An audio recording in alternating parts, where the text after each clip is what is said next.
우리 하나님의 은혜와 평강이 성도님들 가정에 충만하시기를 바랍니다.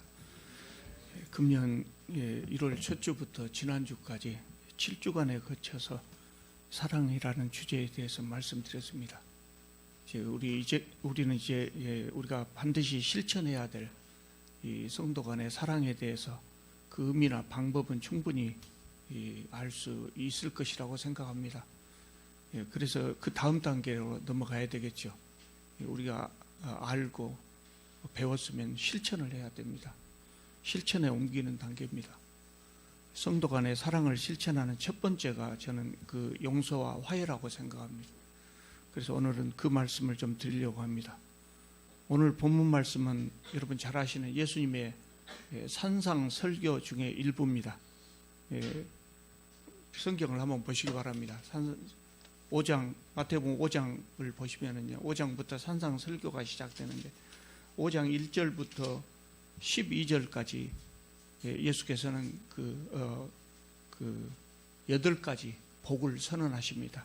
심령이 가난한 자는 복이 있나니, 이렇게 출발해서 8가지의 복을 선언하십니다. 그리고 이제 그 다음에 이어서 13절부터 복받은 자들이 어떻게 살아야 되는가를 말씀하십니다. 복받은 자들의 사명. 13절부터 16절까지 무슨 이야기가 나왔습니까? 세상에서 소금과 빛이 되라 그랬고요. 두 번째 말씀은 17절에서 20절까지 말씀인데 율법을 잘 지키라 그랬습니다. 그러니까 지금 예수님께서 하시는 말씀이 그겁니다. 예수님의 말씀을 듣기 위해서 제자들과 많은 사람들이 모였는데 그 제자들과 많은 사람들을 향해서 예수께서 이렇게 말씀하신 겁니다. 여러분들은 정말 복받은 사람들입니다. 큰 복을 받은 사람들입니다. 그러므로 이제 여러분들은 세상의 소금과 빛이 되어야 합니다. 또 여러분들은 엄청나게 큰 복을 받은 사람들이기 때문에 그러므로 이제는 율법을 잘 지키면서 살아야 됩니다. 이 말씀을 하셨어요. 그리고 이제 5장 20절 율법을 잘 지키라고 하는 그 말씀 끝에 추가해서 마지막에 덧붙이신 말씀이 뭡니까? 한번 보십시오. 내가 너희에게 이르노니 너희 의가 서기관과 바리새인보다 더 낫지 못하면 결코 천국에 들어가지 못하리라, 이렇게 말씀하셨어요. 참 부담이 되는 말씀입니다. 너희들은 복받은 자들이기 때문에 하나님의 율법을 잘 지켜야 되는데 율법을 얼마나 잘 지켜야 되냐? 서기관과 바리새인보다도 훨씬 더 잘 지켜야 된다는 거예요. 여러분, 그때 서기관과 바리새인들이 예수님의 율법을 잘 지켰습니까? 못 지켰습니까? 아주 잘 지켰어요. 세밀한 것 하나까지 다 지키려고 노력했어요. 물론 율법의 근본 정신을 저버리고 자기 하나에 집착하는 그런 모습을 보였기 때문에 예수님의 꾸중을 듣기도 했지만 어쨌든 율법을 지키려고 노력을 했어요. 그들이 율법을 잘 안 지킨 사람이라면 예수께서 서기관과 바리새인보다 율법을 더 잘 지켜야 된다, 이렇게 말씀 안 하셨겠죠. 잘 지킨 사람들이기 때문에 이렇게 말씀하신 겁니다. 참 부담이 되는 말씀입니다. 서기관과 바리새인보다도 율법을 더 잘 지켜야 돼. 그러지 않으면 천국에 들어가지 못할 것이라고 말씀하셨어요. 여러분, 이 말씀은 제자들과 무리들에게 하신 말씀이지만 오늘 우리들에게도 해당되는 말씀이죠. 우리는 하나님의 백성이 되었고 또 예수 그리스도의 제자가 되기로 작정한 사람들이기 때문에 그렇습니다. 그래서 우리도 이 말씀이 우리에게 해당되는 말씀이기 때문에 예수께서 이 청중들에게 말씀하신 서기관과 바리새인보다 더 나은 의가 뭐냐, 이걸 우리가 생각해 봐야 되거든요. 그것이 뭐냐면 20절에 그 말씀을 했잖아요. 그리고 이제 그 다음에 나오는 5장 21절부터 7장까지 산상 설교가 쭉 이어지는데 5장 21절부터 7장 12절까지 쭉 이어지는 말씀이 더 나은 의예요. 서기관과 바리새인들이 지키고 있었던 그 율법보다 더 나은 율법을 지금 예수께서 설명하시는 겁니다. 이렇게 살아야 된다는 이야기입니다.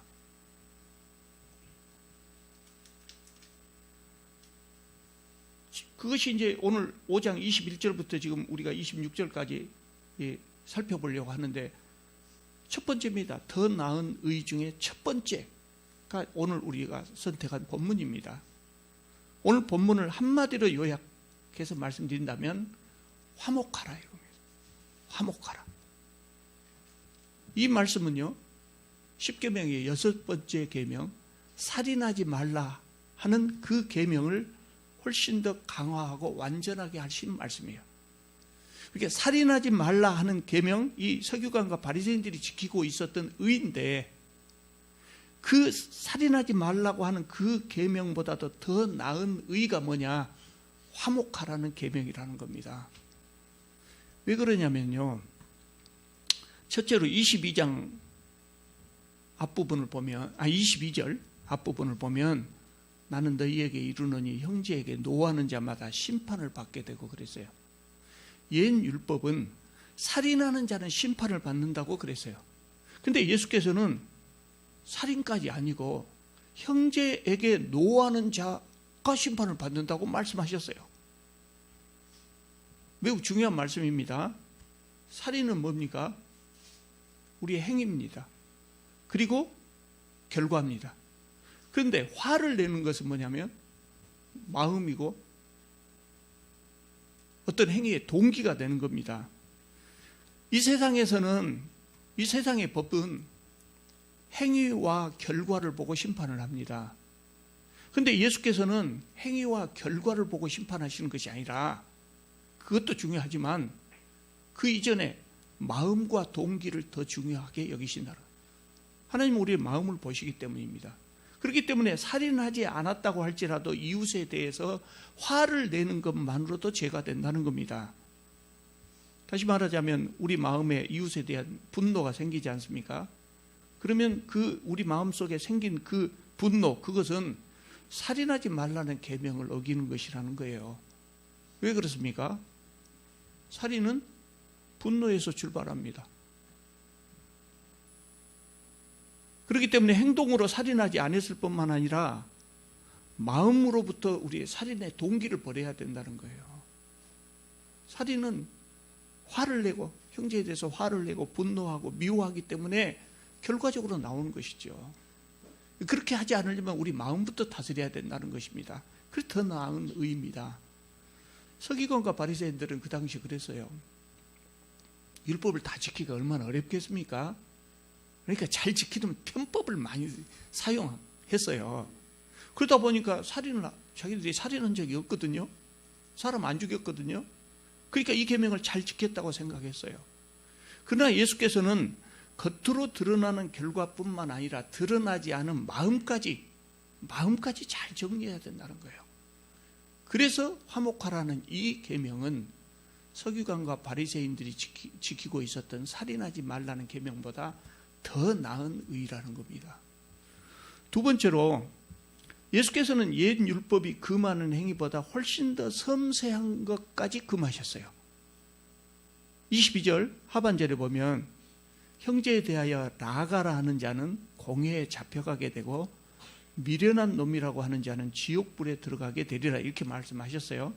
나가라는 말은 이스라엘 사람들 말로 욕입니다. 욕. 머리가 비었다는 뜻입니다. 그런데 머리가 비었다 그러면 별로 상스럽게 안 느껴지는데 그 사람들 말로 나가라고 하면 굉장히 심한 욕이라는 거예요. 인격을 무시하는 겁니다. 그러니까 다른 사람에 대해서 나가라고 말하는 그 욕은 인격적 살인에 해당하는 그 욕이죠. 우리도 흔히 그런 말을 잘 하잖아요. 심각한지 모르고 하는데 이웃이 나보다 가난하고 못 배웠다고 무시하고, 그런 것이 인격적 살인이라는 거예요. 저 집 구석은 왜 저 모양이냐? 애비가 저 모양이니까 자식들도 그러지. 뭐 그런 겁니다. 우리가 쉽게 내뱉지만 상대방에게는 엄청나게 큰 상처가 되겠죠. 이게 인격적 살인이라는 겁니다. 그래서 예수께서는 이것도 금하셨고요. 미련한 놈이라는 말, 이 말은 헬라어의 원래의 뜻은 하나님의 뜻을 모르는 자라는 거예요. 하나님의 뜻을 모르는 자. 그래서 하나님을 섬기지 않는 자라는 의미를 포함하고 있어요. 이게 욕입니까? 아닙니까? 일반적으로는 욕이 아니겠죠. 보통 사람들의 욕이 아닌데 유대인에게는 이게 욕이에요. 왜냐하면 다 하나님을 섬기는 사람들이거든요. 유대인은 다 하나님을 섬기는 사람이고, 하나님에 대해서 태어났을 때부터, 아주 어린 아이들 때부터 하나님에 대해서 배우는데, 너는 하나님도 모르고 하나님을 섬기지 않는다. 이거는 너는 영적으로 죽어 있다는 이야기죠. 영적인 살인, 영적인 살인. 그래서 큰 욕이라는 겁니다. 우리도 교회에서 이거 심각하게 생각하지 않고 막 함부로 말하는 경우가 있어요. 집사가 돼갖고 왜 저 모양이냐? 장로가 돼갖고 왜 저 모양이냐? 저 사람은 장로 자격도 없어. 이런 것들이 다 이것에 해당되는 거예요. 우리는요, 교회에서 직분을 맡은 사람들이 자기 직분을 잘 하지 못했을 때 공적으로는 그것을 지적할 수 있습니다. 그러나 비난하거나 욕하거나 험담을 해서는 안 된다는 겁니다.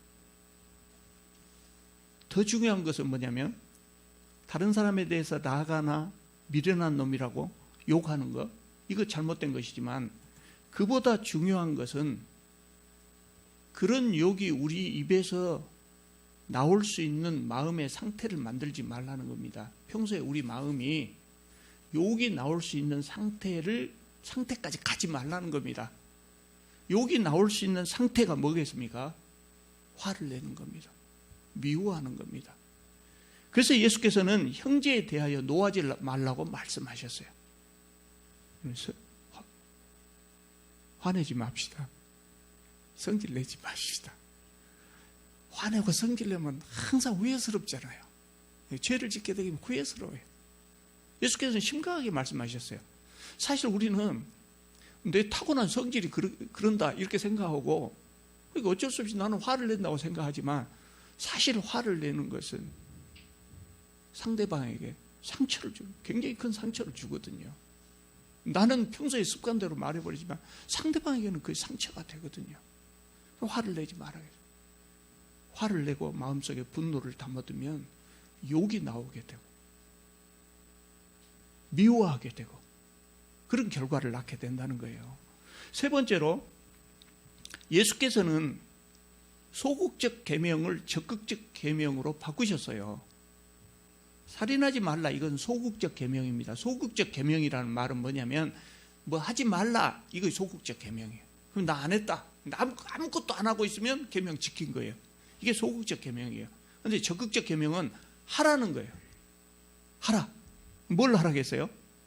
화목하라. 살인 안 했다고 끝난 거 아니다. 화목하라요. 화목하는 것은 내가 적극적인 행동을 하는 거예요. 나 살인하지 않고 가만히 있었으니까 나 계명 다 지켰다, 아니라는 거예요. 그것뿐만 아니라 화목하려고 해야 된다. 적극적으로.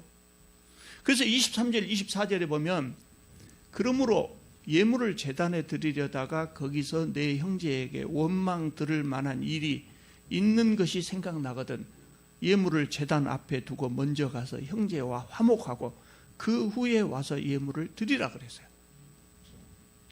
화목하라고 하는 것은 살인하지 말라는 것하고 밀접한 관계가 있어요. 이웃하고 화목하면 살인할 동기가 사라져요. 살인할 동기가 사라져요.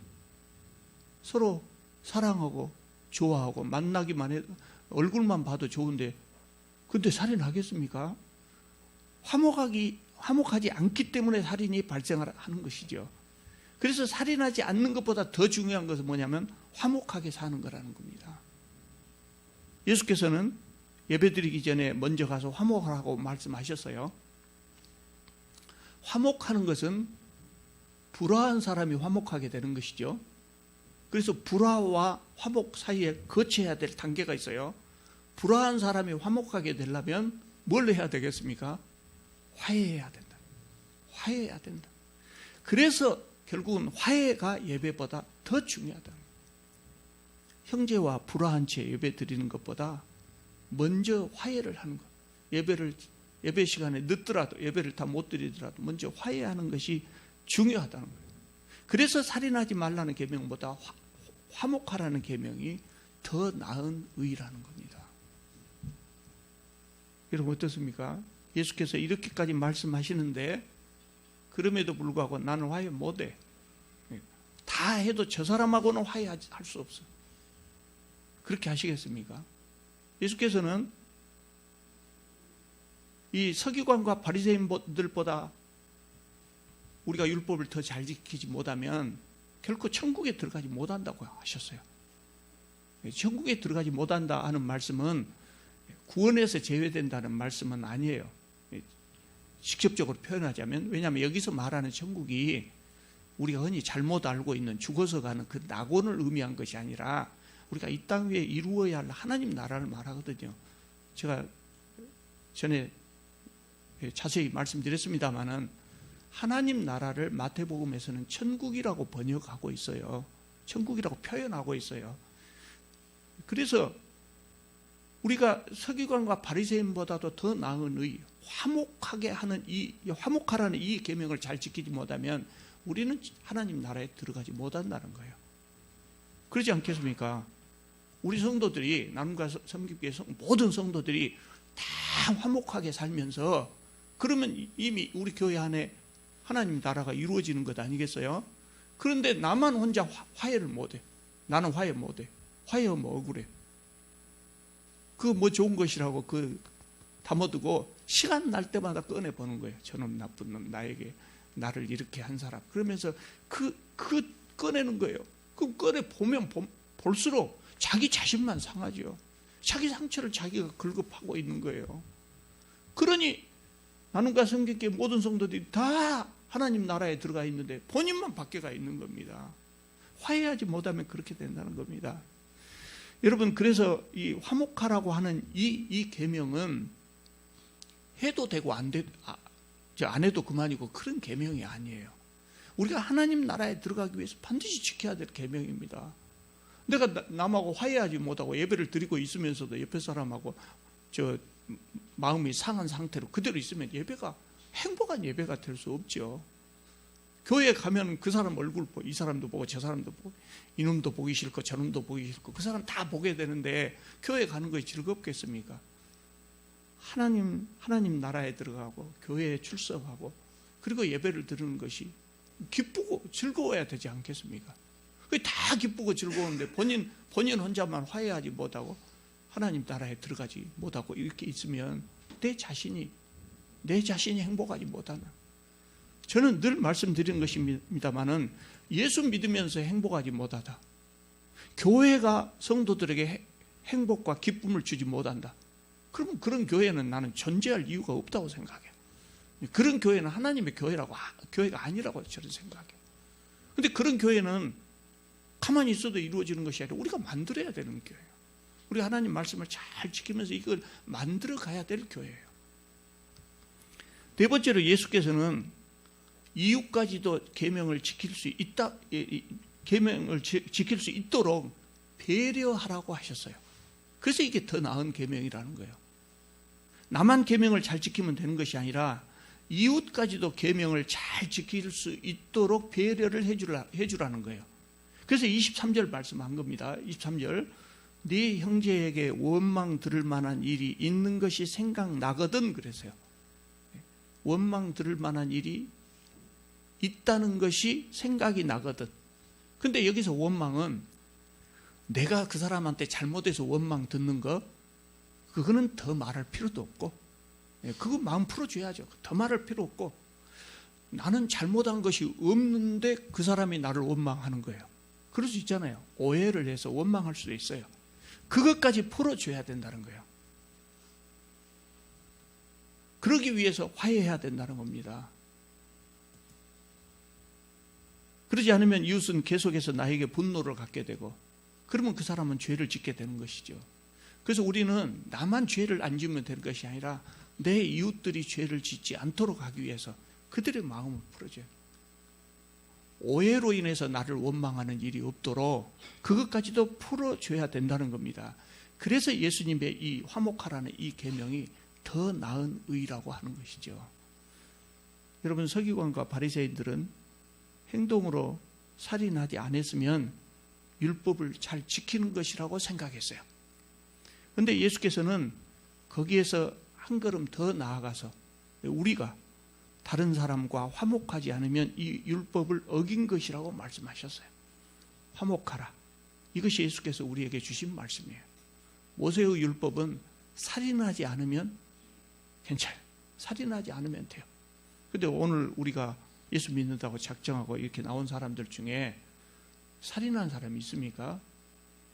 혹시 있을지 몰라도 우리가 우리 시대에 살면서 살인할 동기가 별로 없어요. 별로 없어요. 그러나 우리가 마음속에 분노를 가지고 있고 화목하지 못하고 형제에 대해서 화를 잘 내고, 이것은 이 계명을 어기는 것이라는 겁니다. 또 한 가지 말씀드릴 것은 고린도후서 5장 18절을 보면 하나님께서 우리에게 직책을 주셨어요. 직분이라고 해도 되고요. 그 직분이 뭐냐면 화목하게 하는 직분이에요. 화목하게 하는 직분이 뭘까요? 불화한 관계에 있는 두 사람을 화목하게 만드는 거예요. 화해를 시키는 거예요. 그 직분을 우리가 받은 사람들이에요. 그래서 이 직분을 받은 사람이 해야 될 일은 첫째로 하나님과 불화한 관계에 있는 사람들을 하나님과 화해하게 만들어야 돼요. 그래서 우리가 복음 전하는 일이 필요하죠. 하나님을 모르는 사람, 그래서 하나님과 불화한 사람들이 하나님과 화목하게 행복하게 잘 살도록 해줘야 될 책임이 우리에게 있어요. 두 번째 화목하게 하는 직분은 뭐냐면 사람과 사람을 화목하게 해야 돼요. 우리가 교회에서뿐만 아니라 세상에 나가서 일할 때 우리가 어디에 서 있든지 우리가 서 있는 그 자리에 불화한 사람들이 있으면 그 사람들을 화목하게 화해하도록 해야 될 책임이 우리에게 그런 직분이 있다는 거예요. 흔히 하는 말로 피스메이커가 되라는 거예요. 이 직분을 수행하기 위해서는 먼저 해야 될 일이 있는데, 그게 뭐냐면 내가 먼저 다른 사람하고 화목해야 돼요. 나는 여전히 다른 사람하고 불화하면서 살면서 주위에 있는 사람들에게 화목하라고 말하면 그게 무슨 설득력이 있겠습니까? 너나 잘해라, 너나 잘해라 그러겠죠. 특히 우리는 다른 성도들하고 화목하게 지내야 돼요. 집사든 권사든 장로든 목사든 예수 믿은 연한이 얼마나 되었든 상관없이 사랑하지 못하고 용서하지 못하고 그렇게 산다면 성숙한 기독교인이라고 말할 수는 없어요. 성숙한 기독교인이라고 말할 수는 없어요. 화를 잘 내는 목사, 아무리 설교를 잘하고 아무리 좋게 보여도 성숙한 기독교인은 아니에요. 나는 본래 그렇게 생겨 먹었는데 어쩔 거냐. 그거 안 통해요. 예수 믿고 성숙한 기독교인이 되려면 어떻게 해야 돼요? 성질을 고쳐야 된다는 거예요. 성질을 고쳐야 돼요. 그래야 성숙한 기독교인이에요. 우리가 성숙한 기독교인을 이렇게 되어가는 것은 어느 날 갑자기 되는 거 아니에요. 예수님 말씀대로 내 마음과 행동을 갈고 닦는 거예요. 그래서 조금씩 좋은 사람이 되어가는 거예요.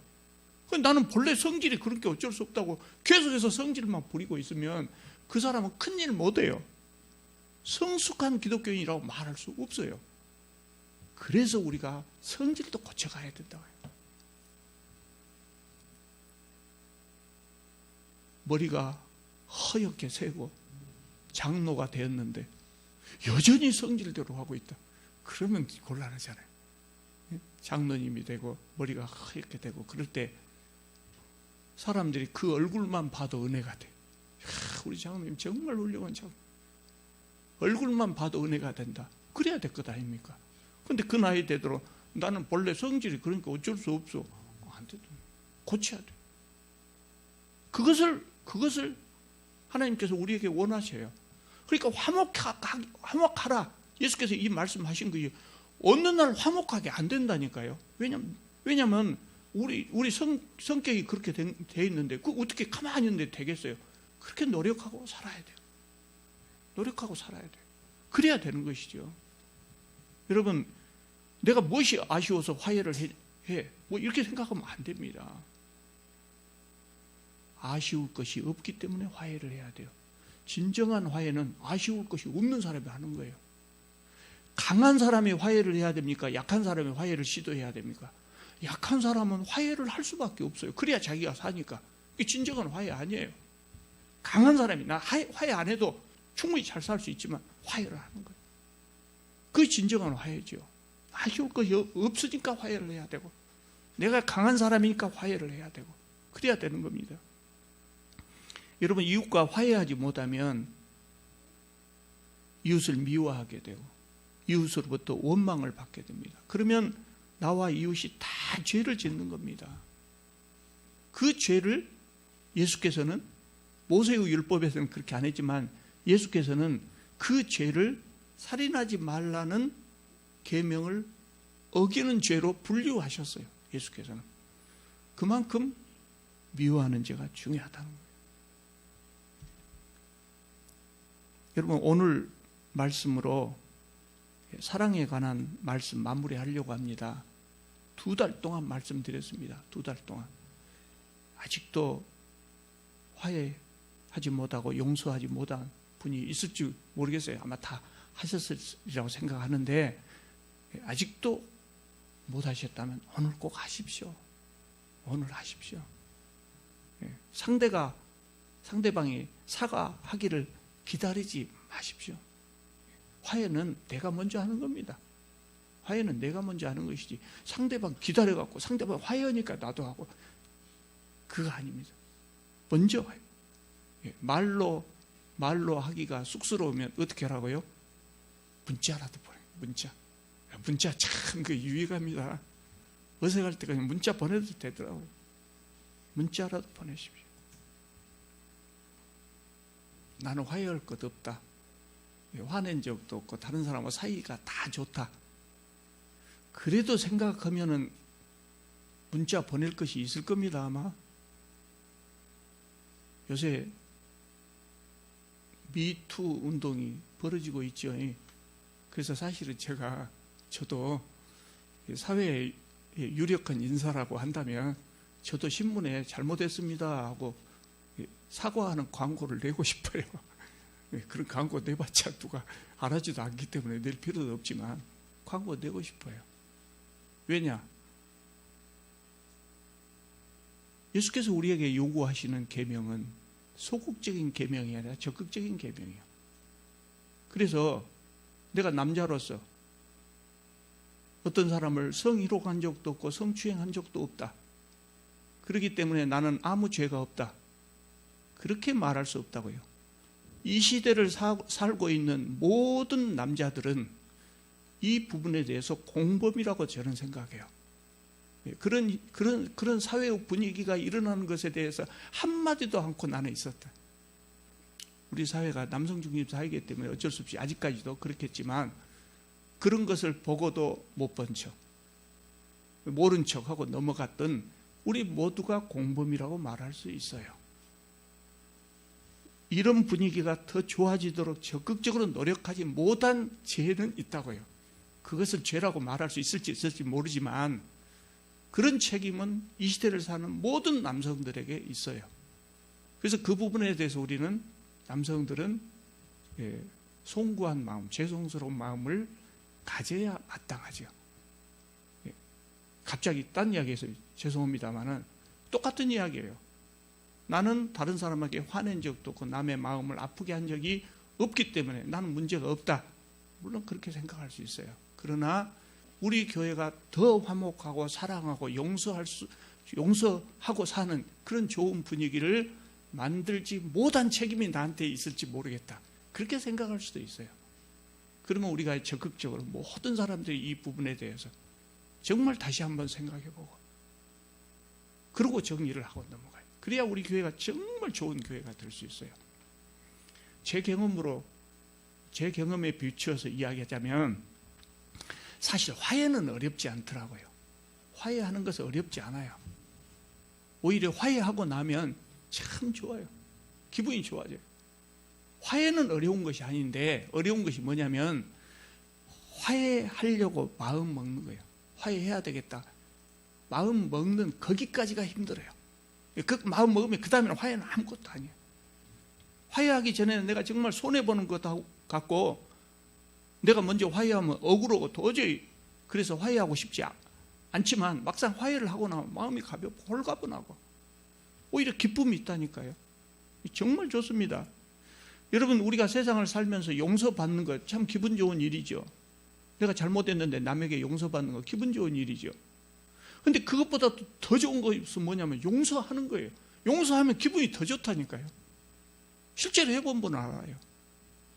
왜 진즉 이 좋은 것을 왜 진즉 못했을까? 아마 그럴 겁니다. 오늘 꼭 화해하시기 바랍니다. 특히 내가 다른 사람에게 상처를 준 적이 있다 이렇게 생각되신 분들은 오늘 해지기 전에 문자 보내십시오. 상처를 받은 분들은 그럼 어떻게 해야 됩니까? 자기가 생각할 때 상처를 받았다고 생각한 분은 어떻게 해야 됩니까? 사과하면 용서하겠다. 우리 목사님이 설교에서 말했으니까 오늘 누구에게 문자가 오겠지. 문자가 오면 용서해 줘야 되겠다. 그러면 안 된다. 그러면 안 돼요. 사과를 받을 때까지 기다리지 말고 지금 용서하세요. 지금. 상대방이 나에게 사과하든지 말든지 그 용서해야 돼요. 억울해서 사과를 받지 않으면 도저히 용서할 수 없다. 이렇게 생각하시면 안 돼요. 왜냐하면 이 다음에 5장 다음에 6장에 나옵니까? 5장 뒷부분에 예수께서 더 나은 의의를 또 설명하면서 나오는데 그게 뭐가 나오냐면 원수도 사랑해라는 말씀이 나와요. 원수도 사랑해라 그랬어요. 잘 읽어봐야 됩니다. 원수도 사랑하라 그랬어요. 조건이 없어요. 원수가 사과하면 사랑해라 그러지 않았어요. 원수도 사랑해라. 그러면 원수도 사랑해야 된다면 우리가 용서하지 못할 사람이 누가 있겠습니까? 흔히 이렇게들 말할 수 있어요. 자기 잘못을 뉘우쳐야 용서도 할 것 아니냐. 회개해야 용서도 할 것 아니냐. 아닙니다. 아닙니다. 교회가 어떤 사람을 치리하고 징계할 때는 그 사람이 회개하고 자기 잘못을 뉘우쳐야 용서를 해요. 교회에서 징계를 할 때는. 그러지 않을 때는 계속해서 징계할 수밖에 없어요. 그래야 되지 않겠습니까? 그러나 성도들 간에는 그렇지 않아요. 성도들 간에는 징계는 교회에 맡기고 성도들 간에는 용서하고 사랑하는 거예요. 이것은 우리가 그냥 사람들의 집단이 아니고 교회라고 하는 공동체를 이루기 위해서는 반드시 필요한 겁니다. 반드시 필요한 겁니다. 여러분 지금 시기가 중요한 시기입니다. 교회로서 위기입니다. 그렇지 않습니까? 교회에 청년들이 없습니다. 70년대 이전에는 교회가 세상을 문화적으로 가치관에 있어서나 문화에 있어서나 세상을 앞질러 갔는데 지금은 교회가 세상을 뒤따라가고 있습니다.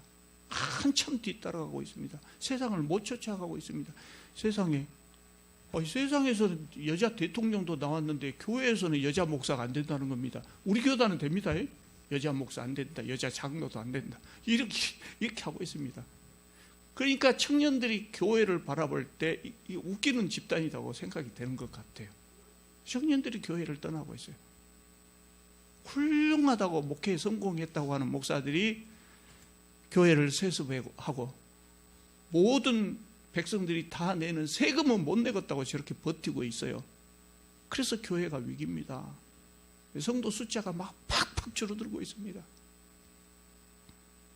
그래서 우리 교회가 할 일이 많다는 거예요. 우리 눈을 밖으로 이렇게 돌리면 우리 교회가 적은 교회지만 그래도 이런 위기 상황에 있는 한국 교회를 위해서 우리가 조금이라도 뭐 해야 되지 않겠습니까? 중요한 시기예요. 근데 우리가 눈을 밖으로 돌리지 못하고 교회 안에서 소모적인 감정 싸움으로 시간만 낭비하고 있다면 하나님 앞에 갔을 때 죄송스럽지 않겠어요? 한국 교회가 그렇게 어려운 상황에서 너는 뭐 됐냐? 다른 성도들하고 싸우고 있었는데요. 할 말이 없지 않겠습니까? 여러분 우리 마음 빨리 정리합시다. 잘 정리하고 밖으로 눈을 돌려서 일합시다. 일해야 됩니다. 좋은 교회 많이 만들자고요. 많이. 여러분 어떤 목사님이 그런 이야기 자랑한 거 들었어요. 뭐 자랑하냐면 자기는 이게 연세 드신 분인데 평생에 교회를 교회 건축을 3번이나 했다고. 예배당 건축을, 교회가 아니죠. 예배당 건축을 3번이나 했다고 자랑스럽게 말씀하시대요. 평생에 예배당 건축 3번 하기가 쉽지 않아요. 그런데 사실 예배당 건축 안 해도 되잖아요. 중요한 것은 뭐예요? 좋은 교회를 많이 만드는 거예요. 예배당이야 새대로 살면 되잖아요. 건물이야 뭐 흔하고 흔한, 지금 강주 우리 교회 분리보려고 돌아다녀봤더니 빈 건물 겁나 많아요. 좋은 교회를 만드는 것이 중요하지 않겠습니까? 그래서 그분은 평생에 예배당 건축 3번 했다고 하는데, 우리는 생각을 바꿔갖고 좋은 교회 10개 좀 만듭시다. 좋은 교회 10개. 여러분 평생 각각 자기 목표. 우리 교회가 아니라 여러분 각각이, 물론 교회를 통해서 일을 하지만 나는 평생에 좋은 교회 10개는 만들어야 되겠다. 우리가 그렇게 만들잖아요. 강주 시내 분위기가 달라요. 분위기가 달라져 버려요. 영적인 분위기뿐만 아니라 강주 시내 사람들 생각이 달라지고 삶이 달라져 버려요. 얼마나 멋진 일입니까? 그것을 놔두고 우리가 소모적인 감정 싸움만 하고 있어서는 안 된다. 한국 교회가 다 그렇습니다. 교회마다 사람들이 모이기 때문에 이 감정 싸움으로 시간을 낭비하고 있지요.